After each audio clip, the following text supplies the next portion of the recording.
You wake up, grab your phone, reply to messages, face traffic, complete tasks, eat quickly, and at the end of the day, you ask yourself, where did my time go?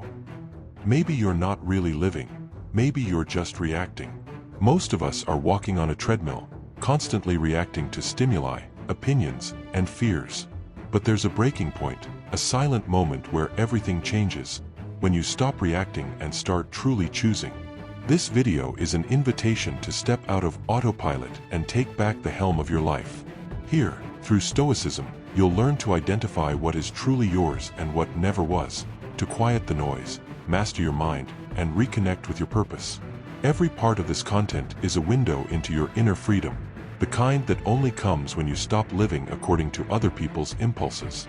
Before we begin, do something simple.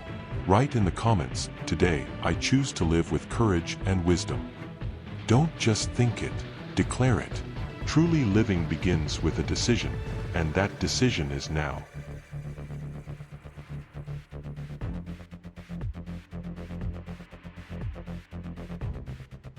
One, transformation begins from the inside out. Have you ever looked in the mirror and asked, who am I when no one is watching? That simple question can change the course of a life. Stopping today is a subversive act. We live in a culture that values the false idea that busyness equals worth. Stoicism proposes that as long as you try to control the external world, you'll live in constant battle. But the moment you turn inward, you stop being a soldier and become a commander. Your thoughts are the lens through which you interpret the world. Change the lens and the world changes. 2. The weight you carry might not be yours. How many times have you spent days revisiting a criticism, a side glance, or an unanswered message? Epicteto reminds us, nothing harms us but our opinion of what was said. An insult is just a stone. You choose whether it hits your heart or drops to the ground.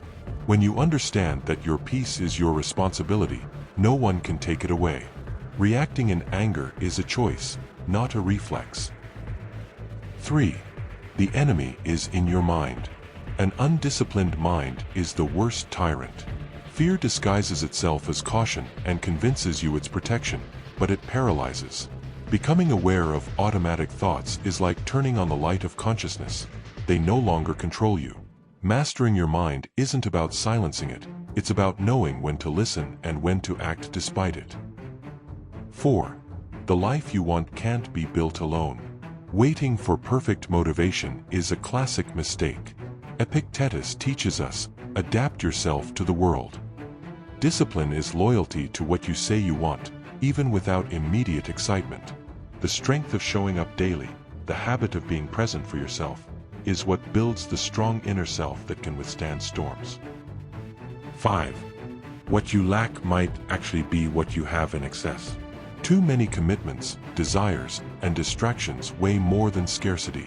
Musonius Rufus said, living according to nature is to desire only what is enough.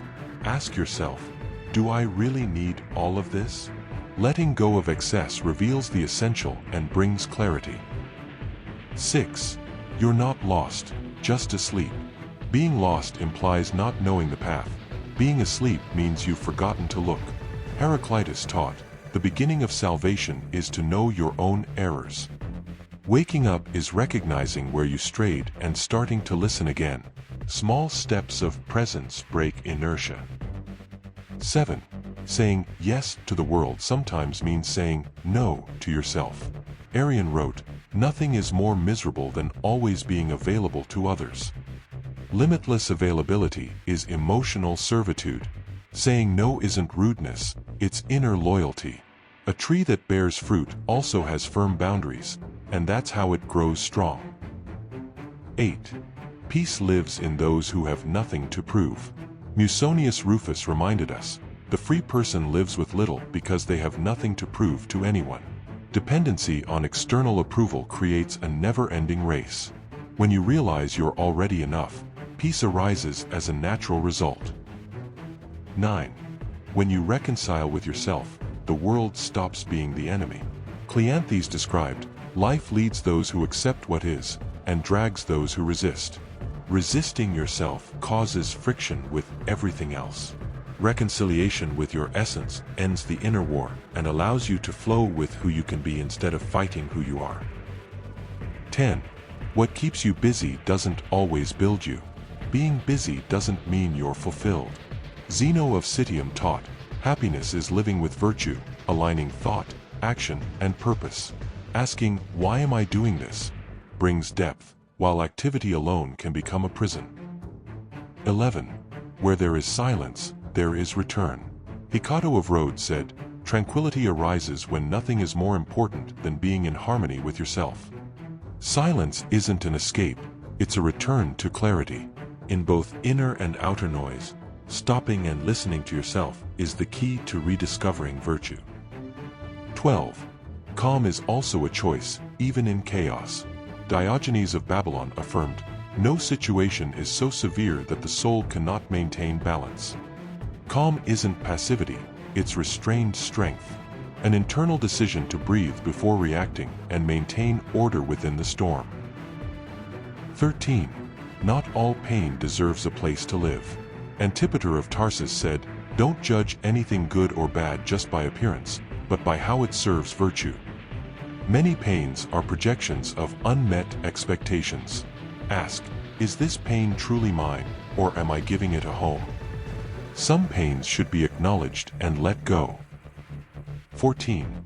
What you desire says a lot about who you are.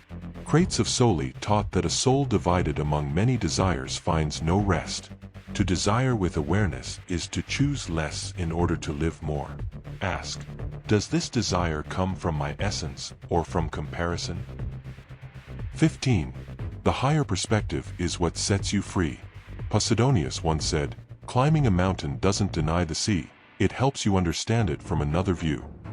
Rising spiritually allows you to see the chaos without becoming it, to respond from depth, not react from the surface. This was the final point in this series, but also the first step in a new life, where you're not dragged, but choose where to step. To support your journey, I present the e-book, Stoic Art. More than a book, it's a companion in your self-discovery, with practical guidance based on Stoicism. Thank you for making it this far. If this spoke to you, comment, gratitude, and subscribe to the channel. I'll see you in the next journey.